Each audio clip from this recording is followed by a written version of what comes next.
সংবিধান সংশোধন সংক্রান্ত সংসদীয় কমিটির প্রথম বৈঠক আজ। নির্ধারণ হবে কর্মপরিকল্পনা। সংস্কারের দাবি জানিয়ে অংশ নিচ্ছে না বিরোধী দল। গ্যাস বিদ্যুতের দ্বিমুখী সংকটে গ্রাহকরা ক্ষতির মুখে শিল্প খাত। পাম্পে ঘন্টার পর ঘন্টা দাঁড়িয়ে থেকেও মিলছে না সিএনজি।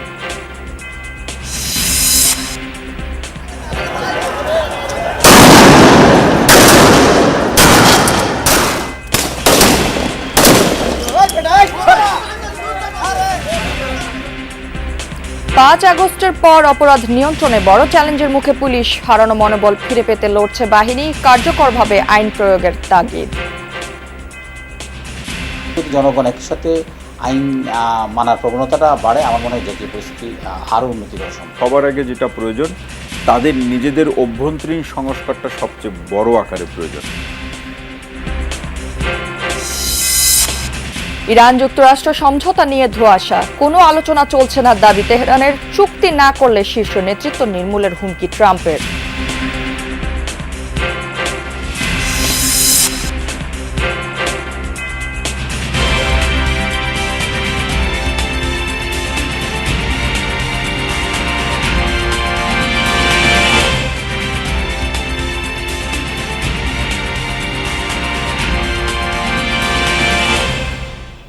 দর্শক আমন্ত্রণ যমুনা নিউজে। আপনাদের সাথে আমি আছি রাহেলা জ্যোতি। এতক্ষণ শিরোনাম দেখছিলেন, এবার থাকছে পুরো খবর। সংবিধান সংশোধনের লক্ষ্যে গঠিত জাতীয় সংসদের বিশেষ কমিটির প্রথম বৈঠক বসছে আজ। বেলা 12টার দিকে জাতীয় সংসদ ভবনে এই বৈঠকটি অনুষ্ঠিত হবে। বৈঠকে কমিটির কর্মপরিকল্পনা ঠিক করার কথা রয়েছে। গত 13 জুলাই স্বরাষ্ট্রমন্ত্রী সালাউদ্দিন আহমেদকে সভাপতি করে 12 সদস্যের সংবিধান সংশোধন সম্পর্কিত বিশেষ কমিটি গঠন করে জাতীয় সংসদ। বিরোধী দল থেকে এই কমিটিতে 5 জনের নাম দেওয়ার অনুরোধ করেছিল সরকারি দল, তবে কারো নাম দেয়নি তারা। গঠনের দিনই এই কমিটি প্রত্যাখ্যান করে সংসদ থেকে ওয়াকআউট করে বিরোধী দল। অভিযোগ, সংবিধান সংশোধন নয়, সংস্কার প্রয়োজন। তাই অন্তর্বর্তী সরকার সংস্কারের যে প্রক্রিয়া নির্ধারণ করেছিল সেটি অনুসরণের দাবি জানিয়ে আসছে বিরোধীরা। ঢাকা ও আশেপাশের জেলাসহ বিভিন্ন জায়গায় গ্যাস সংকট। এতে পরিবহন, শিল্প কারখানা ও আবাসিক গ্রাহকদের ভোগান্তি পোহাতে হচ্ছে। গাজীপুরের সিএনজি পাম্পগুলোতে ঘন্টার পর ঘন্টা অপেক্ষা করেও মিলছে না কাঙ্ক্ষিত গ্যাস। ফিলিং স্টেশনগুলোতে যানবাহনের দীর্ঘ লাইন। বিপাকে সিএনজি চালিত অটোরিকশা ও ব্যক্তিগত গাড়ির চালকরা। গ্যাসের চাপ কম থাকায় ভোগান্তি পোহাতে হচ্ছে আবাসিক গ্রাহকদেরও। প্রভাব পড়েছে শিল্প খাতেও। অনেকে শিল্প প্রতিষ্ঠান স্বাভাবিক সক্ষমতায় উৎপাদন চালাতে পারছে না। বিপাকে ব্যবসায়ীরা। তো আমরা গ্যাস সিরিয়ালে নিয়ে ঘন্টার পর ঘন্টা পয়সা থেকে, কিন্তু আমরা ওইভাবে গ্যাস পাচ্ছি না। সকালে আসি আবার যাই, আমাদের একদিনে 3 বার গ্যাস নেওয়া লাগে। ঘন ঘন লোডশেডিং এর কবলে দেশের বিভিন্ন জেলা, বিশেষ করে গ্রাম অঞ্চলে লোডশেডিং এর দুর্ভোগ চরমে। এ বিষয়ে আরো জানাতে ফেনী থেকে যুক্ত হচ্ছেন সহকর্মী আরিফুর রহমান। আরিফ, গ্রাম অঞ্চলে লোডশেডিং কেমন দেখছেন? কেমন হচ্ছে সেদিকে লোডশেডিং, আর মানুষের যে দুর্ভোগ সে বিষয়ে আমাদেরকে একটু বিস্তারিত জানাবেন। আরিফ, আপনি কি আমাকে শুনতে পাচ্ছেন? গ্রাম অঞ্চলে লোডশেডিং কেমন হচ্ছে এবং মানুষের দুর্ভোগ নিয়ে আমাদেরকে একটু বলবেন। যে সকল গ্রাহক যারা আছে, আমরা গ্রাহকের সাথে কথা বলে তারা যেটি জেনেছি হচ্ছে যে শহরে এবং গ্রামে সর্বত্রই আসলে লোডশেডিংয়ে বিপর্যস্ত অবস্থা। তবে এখানে হচ্ছে যে যারা গ্রাহক রয়েছে এবং হচ্ছে যে সকল পিডিবি কিংবা পল্লী বিদ্যুৎ উন্নয়ন বোর্ডের কর্মকর্তা, তাদের আসলে গ্রাহকের সাথে বিদ্যুৎ উন্নয়ন বোর্ডের কর্মকর্তাদের সাথে কিন্তু কথা আমরা দ্বিমত দেখতে পেয়েছি। গ্রাহকরা যেটি বলছে যে দিনের 24 ঘন্টার মধ্যে 12 ঘন্টারও বেশি সময় ধরে বিদ্যুৎ থাকছে না। অন্যদিকে হচ্ছে যে সকল বিদ্যুৎ কর্মকর্তারা আছে তারা বলছে যে তারা মাত্র 3 ঘন্টা লোডশেডিং দিচ্ছে। অন্যদিকে হচ্ছে যে আমি এখানকার ফেনী বিদ্যুৎ বোর্ডের যে সকল কর্মকর্তা যারা আছে তাদের সাথে কথা বলেছিলাম। তারা যেটি জানিয়েছে যে তাদের 3 ঘন্টারও বেশি 3 ঘন্টা লোডশেডিং দিচ্ছে। আমি এখন আছি একটি প্রতিষ্ঠানে। এই প্রতিষ্ঠানে আমি এখান থেকে এখন 1 ঘন্টা এখানে অপেক্ষা করছিলাম এবং কি যেটি দেখতে পেয়েছি যে এই প্রতিষ্ঠানে এখনও লোডশেডিং চলছে। এখানে হচ্ছে যে সকাল থেকে যখনই এই প্রতিষ্ঠানে ক্লাস শুরু হয়েছে, সকাল 8টা থেকে ক্লাস শুরু হয়েছে। 8টার পর থেকে এখন পর্যন্ত এখানকার যে সকল শিক্ষক কিংবা শিক্ষার্থী যারা আছে তাদের সাথে কথা বলে যেটি জেনেছি যে এখানে তারা এই 3 ঘন্টার মধ্যে তারা 1 ঘন্টাও আসলে বিদ্যুৎ পায়নি। তাদের এখানে অনেক সময় আমরা দেখেছি যে জেনারেটরের যে ব্যবস্থা রয়েছে সেই জেনারেটরটি তারা বন্ধ করে দিয়েছে। শিক্ষার্থী যারা রয়েছে শিক্ষার্থীদের একদম হাঁসফাঁস অবস্থা হচ্ছে। অনেকে হচ্ছে যে একটি শ্রেণীকক্ষে অনেক শিক্ষার্থীকে গাদাগাদি করে বসতে হয়। গাদাগাদি করে বসার কারণে যখনই তারা বিদ্যুৎ পাচ্ছে না তাদেরও কিন্তু একদম অবস্থা আসলে বলা চলে যে একদমই শোচনীয়। তবে শিক্ষার্থীরা যেটি বলছে যে এই অবস্থার মধ্যে আসলে ক্লাস চালিয়ে যাওয়াও কষ্টকর। অন্যদিকে হচ্ছে যে আমি গ্রামের কথা যদি বলি, যে গ্রামের মানুষ যেটি বলছে তারা হচ্ছে যে দিনের বেশিরভাগ সময় তারা বিদ্যুৎ পাচ্ছে না। বিদ্যুৎ না পাওয়ার কারণে হচ্ছে যে তারা যেটি বলছে যে শহরের মানুষ কিছুটা ভালো থাকলেও গ্রামের মানুষ সেভাবে তারা আসলে সেই রকম ভালো নেই। তো এই ছিল যদি আমার কাছে বিদ্যুতের সর্বশেষ অবস্থা। আরিফ, আপনাকে ধন্যবাদ। ছাত্র জনতার অভ্যুত্থানের 2 বছর পরও প্রশ্ন, আইন শৃঙ্খলা পরিস্থিতি কি আদৌ স্বাভাবিক হয়েছে? একদিকে আন্দোলনের সময় পুলিশের অতিরিক্ত বল প্রয়োগ, অন্যদিকে সরকার পরিবর্তনের পর থানায় হামলা, অস্ত্র লুট ও পরে মব কালচারের ঘটনা। মনোবল ফেরানোর নানা উদ্যোগের মধ্যেও পুলিশ এখনও হামলা, আসামি ছিনিয়ে নেওয়া ও আইন প্রয়োগে চ্যালেঞ্জের মুখে। গত 1 বছরে কতটা বদলেছে পরিস্থিতি, সে বাস্তবতা তুলে ধরেছেন রাব্বি সিদ্দিকী।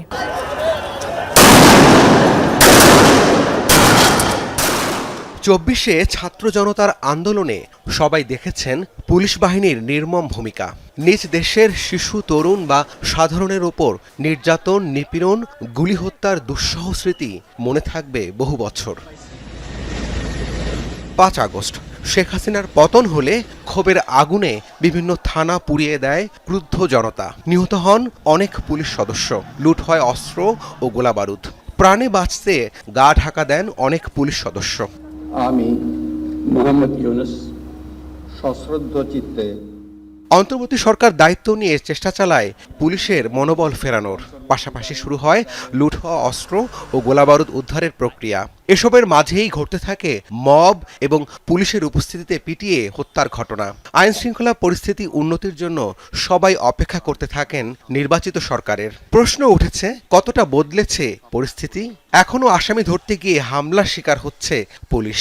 গুলি, হত্যা এবং থানা থেকে আসামি ছিনিয়ে নেওয়ার ঘটনাও ঘটছে। এইটার মূল সমস্যা হচ্ছে আমাদের সবার মধ্যে আইন মানার প্রবণতাটা একটু কম। আমরা যদি আইন মানার প্রবণতাটা যদি সচেতনতা বাড়াতে পারি, আমার মনে হয় এই জাতীয় সমস্যাগুলো হবে না। আর এই জাতীয় পরিস্থিতি আইন শৃঙ্খলা রক্ষাকারী বাহিনী সাধারণত যে কোনো বল প্রয়োগ করতে পারে, কিন্তু অতিরিক্ত বল প্রয়োগ করাটা এটা আমরা যে প্রশিক্ষণ তার সাথে যায় না। এই কারণে যেরকম পরিস্থিতি থাকুক আমরা ন্যূনতম বল প্রয়োগে বিশ্বাসী, এবং সেই কারণে যদি জনগণ একই সাথে আইন মানার প্রবণতাটা বাড়ে, আমার মনে হয় জাতীয় পরিস্থিতি আরও উন্নতি করা সম্ভব। বিশ্লেষকরা মনে করছেন, আইন শৃঙ্খলা পরিস্থিতি নিয়ন্ত্রণে এখনও বড় চ্যালেঞ্জের মুখে আছে পুলিশ। এখনও পুরোপুরি কার্যকর হয়নি বাহিনীর চেইন অফ কমান্ড। পুলিশকে ঘুরে দাঁড়ানোর, যদি আমরা সত্যিকার অর্থে তাদেরকে দাঁড় করাতে চাই বা তাদেরকে প্রতিষ্ঠিত করতে চাই, সবার আগে যেটা প্রয়োজন, তাদের নিজেদের অভ্যন্তরীণ সংস্কারটা সবচেয়ে বড় আকারে প্রয়োজন। কার কোথায় পদায়ন করতে হবে, প্রমোশনের এই ব্যাপারগুলোকে কে কতটা চলমান রাজনৈতিক সরকারের রাজনৈতিক আদর্শ ধারণ করেন এটা বিবেচ্য বিষয় না। কে যোগ্য তাকে পদায়ন করতে হবে, এবং নিজেদের মধ্যে ঐক্যের জায়গাটা খুবই গুরুত্বপূর্ণ। বিশ্লেষকরা বলছেন, দরকার কার্যকরভাবে আইন প্রয়োগ করা। সেটি করার জন্য বাহিনীকে স্বাধীনভাবে কাজ করতে দিতে হবে। রাব্বি সিদ্দিকী, যমুনা নিউজ, ঢাকা। জুলাই অভ্যুত্থানে আজকের দিনেই রক্তক্ষয় ও ভয়াবহতার সাক্ষী হয় সিরাজগঞ্জ। আওয়ামী লীগ, পুলিশ ও ছাত্র জনতা ত্রিমুখী সংঘর্ষে প্রাণ হারান সাংবাদিক, পুলিশ ও শিক্ষার্থী সহ 29 জন। ভয়াল সেই ঘটনার 2 বছর পেরিয়ে গেলেও শোকাহত শহীদ পরিবারগুলো। মামলা ও তদন্তের কিছু অগ্রগতি হলেও এখনও অধরা অবৈধ অস্ত্র। 4 আগস্ট 2024 সাল সিরাজগঞ্জ আওয়ামী লীগ কার্যালয়ের সামনে অবস্থান নেন দলীয় নেতাকর্মী ও অস্ত্রধারীরা। একই সময় শহরের বিভিন্ন দিক থেকে আসা মিছিল রুখতে সক্রিয় ছিল পুলিশ। মুহূর্তে শুরু হয় সংঘর্ষ। পুলিশ পিছিয়ে গেলে এসএস রোড সহ বিভিন্ন স্থানে ছাত্র জনতার উপর গুলি ছুড়ে অস্ত্রধারীরা। আওয়ামী লীগ অফিসের সামনে গুলিতে শহীদ হন 3 জন। একই দিন এনায়েতপুরে 3 ছাত্র এবং পরে থানা আক্রমণে নিহত হন 15 পুলিশ সদস্য। এছাড়া রায়গঞ্জে সাংবাদিক সহ 6 জন এবং সাবেক এমপি জান্নাতারা হেনরির বাসা থেকে উদ্ধার হয় আরও 2 জনের মরদেহ। আমরা প্রকাশ্যে রাজপথে তাদেরকে দেখি, যারা এই মামলার আসামি, তারা দিব্যি ঘুরে বেড়াচ্ছে, তারা প্রশাসনের নজর দিয়ে ঘুরে বেড়াচ্ছে, বা প্রশাসন তাদের এখন পর্যন্ত কোনো নিস্তার করতেছে না। যে আহত অবস্থায় আছে তারা পঙ্গুত্ব বরণ করেছে, তাদের সুচিকিৎসা নিশ্চিত এখনো হয়নি। দেখা গেছে যে টাকাটা দেয় এই টাকা দিয়ে তারা পূর্ণ চিকিৎসা করতে পারেন। যারা মামলার আসামি হয়েছে দ্রুততম সময়ের মধ্যে তাদের শাস্তি কার্যকর করতে হবে। প্রিয়জনকে হারিয়ে আজও শোকাহত নিহতদের পরিবারগুলো। স্বামী, সন্তান কিংবা বাবাকে ফিরে পাওয়ার আশা নেই তাদের। দাবি একটাই, ন্যায় বিচার। আমার স্বামী থেকে শুরু করে যারা নির্মমভাবে হত্যা হয়েছে এবং তারা প্রাণ দিয়েছে তাদের বিচার চাই, দ্রুত যেন তাদের বিচার কার্যকর করা হয়। মেয়ে ফোন দিল যে আব্বা তাড়াতাড়ি বাড়িতে এসে, সুমন ভাইয়া নাই। বাড়িতে গেলাম, বাড়িতে যে ছেলে ব্যানের উপর শুয়ে আছে, এই জায়গায় 3টা গুলি লেগেছে। জেলা প্রশাসনের তথ্য মতে শহীদের সংখ্যা 13, আর পুলিশ বলছে সিরাজগঞ্জে মোট মামলা হয়েছে 9টি। আলোচিত রঞ্জু, সুমন ও লতিফ হত্যাসহ 3টি মামলার চার্জশিট জমা দিয়েছে পুলিশ। তবে পুলিশ সদস্য হত্যাসহ বাকি 6টি হত্যা মামলা এখনও তদন্তাধীন। আমাদের যথাযথ প্রক্রিয়া মেনে আমরা বিজ্ঞ আদালতে দিয়েছি। আমার জানা মতে পুলিশ সবকিছু বিবেচনা করেই চার্জশিট দাখিল করেছে। এখানে কোনো নিরপরাধ ব্যক্তি চার্জশিটে যাওয়ার কোনো প্রশ্ন নেই। আইনজীবীরা বলছেন প্রাথমিক এজাহারে কিছু ত্রুটি থাকলেও আদালতের মাধ্যমে বিচার প্রক্রিয়া ত্বরান্বিত করা সম্ভব। এই প্রক্রিয়াগুলো করতে গেলে একটা সময় লাগে, তবে এই সময়গুলো শর্টলিও করা যায়, আবার এটা লম্বা একটা প্রসেসের মধ্যেও যায়। তো সেটা এখন পরবর্তী পদক্ষেপের মধ্যে নিশ্চয়ই এগুলো আমি দেখভাল করব। সিরাজগঞ্জবাসীর প্রত্যাশা, অপরাধীদের দৃষ্টান্তমূলক শাস্তি দেওয়ার মাধ্যমেই মিলবে শহীদ হত্যার ন্যায় বিচার। তাপস সরকার, যমুনা নিউজ। ব্যানার নামানোকে কেন্দ্র করে রংপুরে বেগম রোকেয়া বিশ্ববিদ্যালয়ে ছাত্রদল ছাত্র শিবিরের সংঘর্ষে আহত অন্তত 20 জন। মধ্যরাত পর্যন্ত ক্যাম্পাসে চলে দুই পক্ষের ধাওয়া পাল্টা ধাওয়া ও ইট পাটকেল নিক্ষেপ। পরিস্থিতি নিয়ন্ত্রণে আনতে বিশ্ববিদ্যালয় প্রশাসন ও পুলিশকে বেগ পেতে হয়। সোমবার সন্ধ্যায় বেগম রোকেয়া বিশ্ববিদ্যালয়ের স্বাধীনতা স্মারক চত্বরে জুলাই প্রদর্শনীর আয়োজন করে ছাত্র শিবির। সেখানে সালাউদ্দিন কাদের চৌধুরী, গোলাম আজম, মতিউর রহমান নিজামী, মীর কাসেম আলী জুডিশিয়াল কিলিংয়ের শিকার দাবি করে একটি প্রদর্শনী ব্যানার ছিল। রাত 9টার দিকে ব্যানার সরাতে বলে বিশ্ববিদ্যালয়ের ছাত্রদল নেতারা। কথা কাটাকাটির এক পর্যায়ে উত্তপ্ত হয়ে ওঠে পরিস্থিতি। শুরু হয় উভয় পক্ষের মধ্যে সংঘর্ষ। চলে ইট পাটকেল নিক্ষেপ ও ধাওয়া পাল্টা ধাওয়া। অধিকাংশ মানুষ তাদের রাজাকার হিসেবেই চিনি, আমিও চিনি। আমাদের মধ্যে আমরা কথাবার্তা বলতেছি, প্রেসিডেন্ট সেক্রেটারি, এখন সাইড থেকে হট্টগোল হওয়ার পর এই সমস্যা সৃষ্টি। স্যারও ব্যানারটা নামাই ফেলে এবং এটা ক্লোজে হয়ে যায়। ক্লোজ হওয়ার পরে স্যার আবার এদিকে আসে এবং আমরা তার আগে কিছু খবর পাই যে ছাত্রদলের অনেকে বড় বড় ইট পাথর নিয়ে এদিকে দাঁড়িয়েছিল এবং স্যারের সামনে তারা বড় বড় ইট দিয়ে আমাদের উপর ঢিল ছড়ে। রাত 11:15টায় বিশ্ববিদ্যালয়ের উপাচার্য ঘটনাস্থলে গিয়ে পুলিশ ফাঁড়িতে অবরুদ্ধ ছাত্রদল নেতাদের উদ্ধার করেন।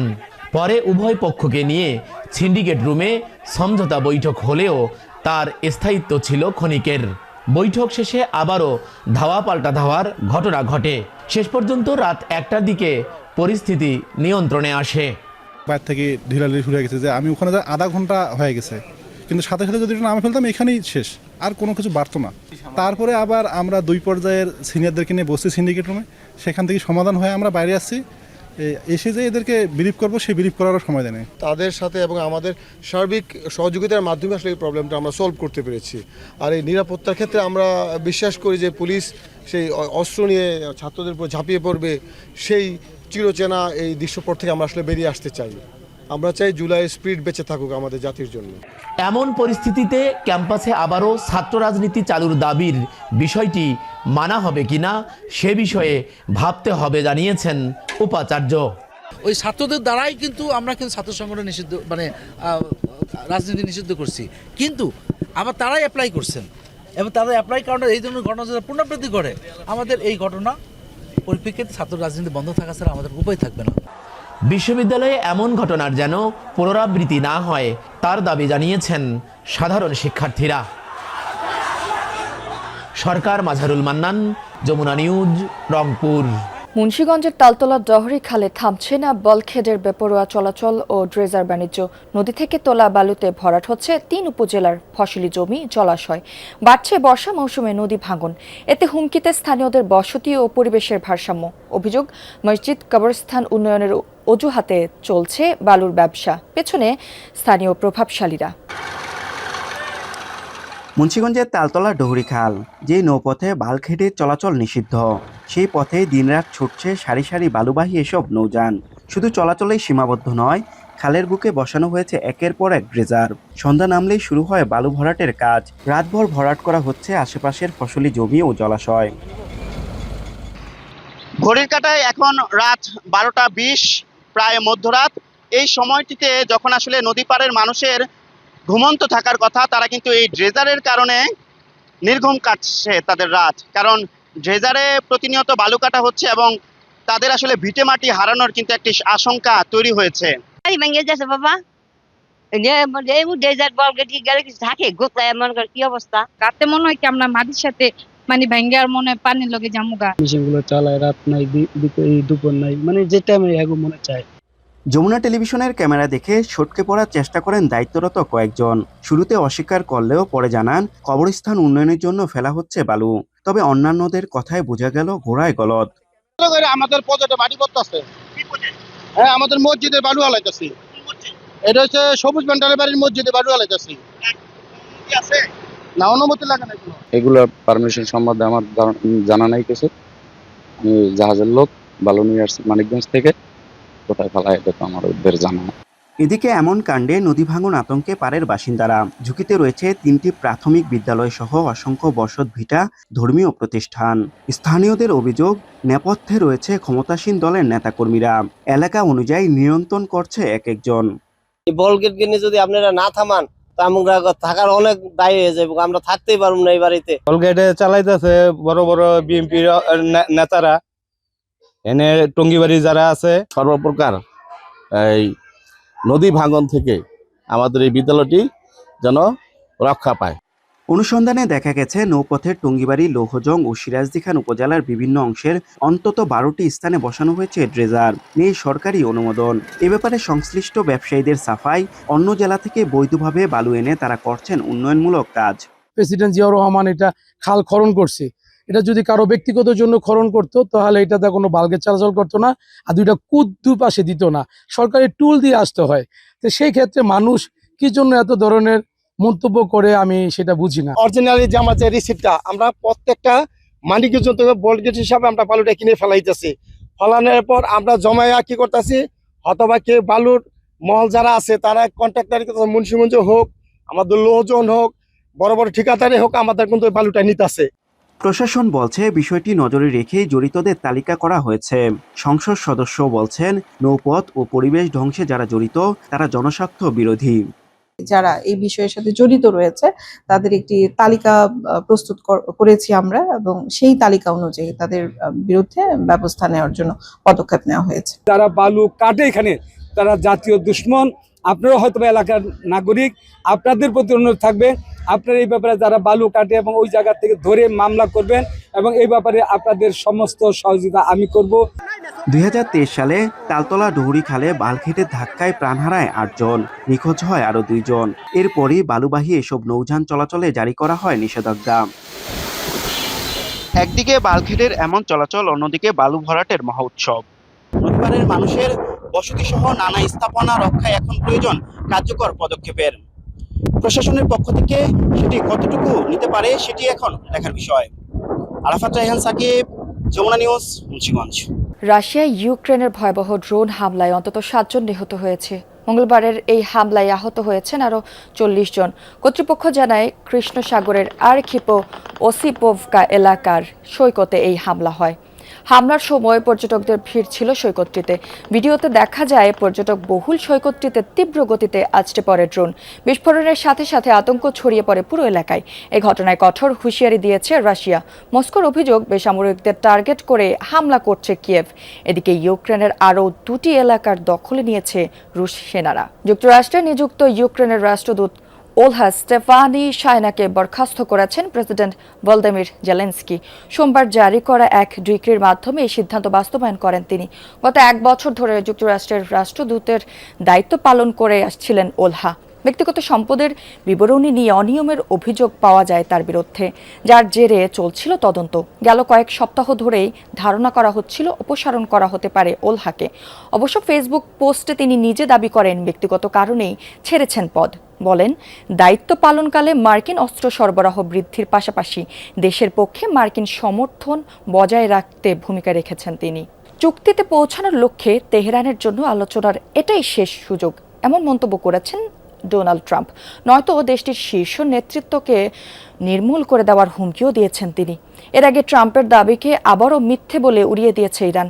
দেশটির পররাষ্ট্র মন্ত্রণালয়ের মুখপাত্র ইসমাইল বাঘেই জানিয়েছেন, কোনো আলোচনাই চলছে না যুক্তরাষ্ট্রের সাথে। বিদেশি আলোচকদের তেহরান সফরের বিষয়টিও নাকচ করে দিয়েছেন তিনি।